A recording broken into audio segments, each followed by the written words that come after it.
Hello everyone, I'm William Strife, and welcome to Tales from Skyrim. This show is all about the various books you can find and read in the games Morrowind, Oblivion, and Skyrim. Today I'll be reading a book titled Rerum Dirennis, written by the character Vorian Direnni, which first appeared in The Elder Scrolls IV, Oblivion. An interesting note about this book is that even though it directly references the alchemic properties of both Ruebrush and Black Lichen, neither ingredient can be found in either of the games the tome appears in, Oblivion and Skyrim. However, both plants are plentiful in The Elder Scrolls III Morrowind, being quite easy to find.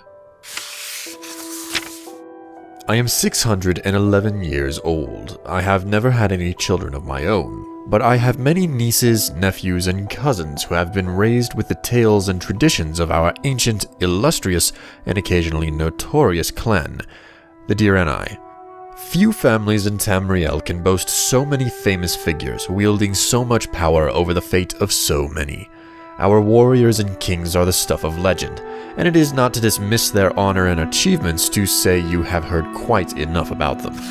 I myself have never picked up a sword or written an important law, but I am part of a lesser-known but still important Direnni tradition, the Way of the Wizard.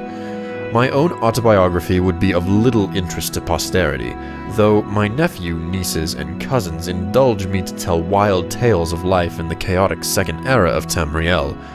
But I have a few ancestors whose stories should be told. They may have changed history as we know it as dramatically as my better-known relatives, but their names are in danger of being forgotten. Most recently, Lysandus, the king of Daggerfall, was able to conquer his ancient enemies of Sentinel, in part thanks to his court sorceress, Medora Direnni. Her grandfather Jovron Direnni was an imperial battle mage to the court of the Dunmer Empress of Tamriel, Kataria, assisting her in creating peace in a time of turmoil. His great-grandfather, Paladi Direnni, had a similar role with the First Potentiate, and encouraged the Guild Act, without which we would not have all the professional organizations we have today. His ancestor, many times back, was the witch Raven Direnni, who, with her better-known cousins Adian and Riain, brought an end to the tyranny of the later Alessian Empire. Before the Sigils of Artaeum, it is said she created the art of enchantment, learning how to bind a soul into a gem and use that to ensorcel all manner of weaponry.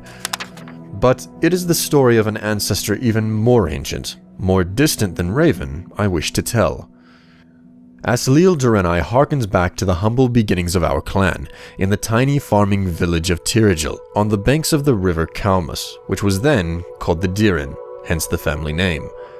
Like all on Somerset Isle in those days, he was a simple planter in the fields.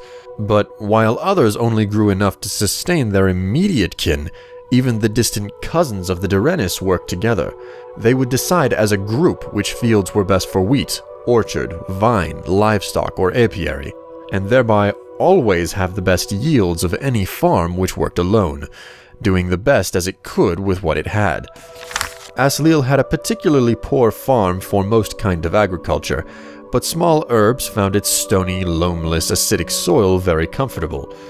Out of necessity more than anything else, he became an expert on all manner of herbs. For the most part, of course, they were used in flavoring cooking, but as you know, hardly any plant grows on the surface of our world without a magical potential. Even so long ago, witches already were in existence. It would be ridiculous for me to suggest that Asliel Direnni invented alchemy. No, what he did, what we can all be grateful for, is that he formulated it into an art and science. There were no witches' covens in Tirigil, and of course there would be no mages' guild yet for thousands of years, so people would come to him for cures. He learned for himself the exact formula for combining black lichen and rootbrush to create a cure for all manner of poison, and the amount of willow anther to crush and mix with chokeweed to cure disease. There were few much greater threats in Tirigil in those peaceful days than disease or accidental poisonings. Yes, there were some dark forces in the wilderness, trolls, chimera, the occasional malevolent fairy folk, and will-o'-the-wisp, but even the youngest, most foolish Altmer knew how to avoid them. There were, however, a few unusual threats which Asliel had a hand in defeating. One of the tales told of him that I believe to be true is how he was brought a young niece who had been suffering from an unknown disease. Despite his ministrations, she grew weaker and weaker every morning. Finally, he gave her a bitter-tasting drink, and the next morning, ashes were found all around her bed. A vampire had been feeding on the poor girl, but Asliel's potion had turned her very blood into poison, without harming her in the least. If only this formula had not been lost to the mists of history. This would have been enough to make him a minor but significant figure in the annals of early Somerset, but at that point in history, a barbarian tribe called the Lokovar had found their way down the Diren River and recognized Tirigil as a rich target for raids.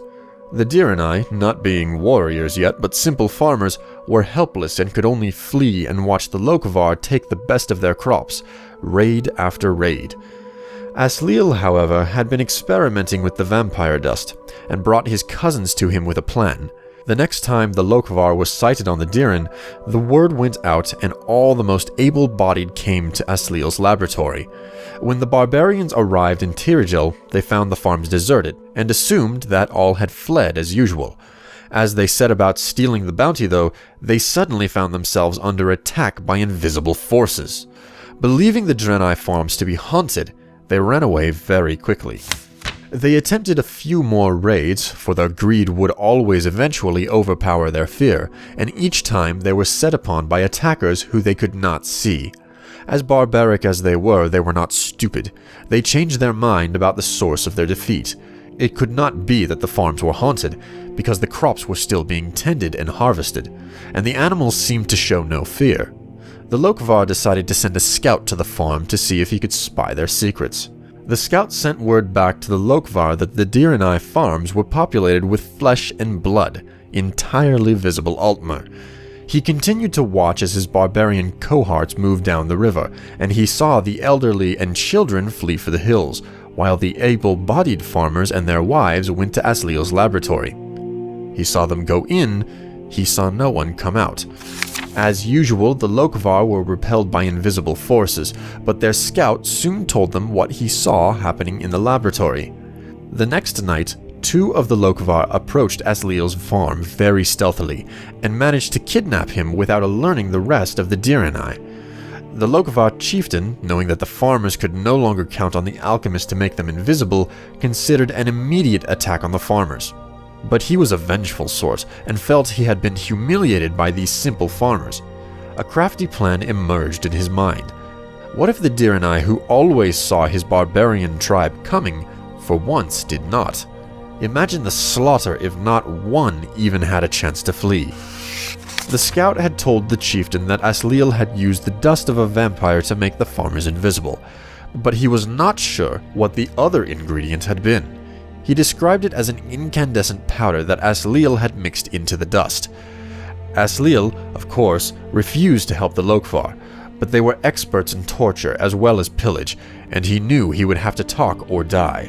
Finally, after hours of torture, he agreed to tell them what the incandescent powder was. He did not know the name, but he called it glow dust, the only remains of a slain will-o'-the-wisp.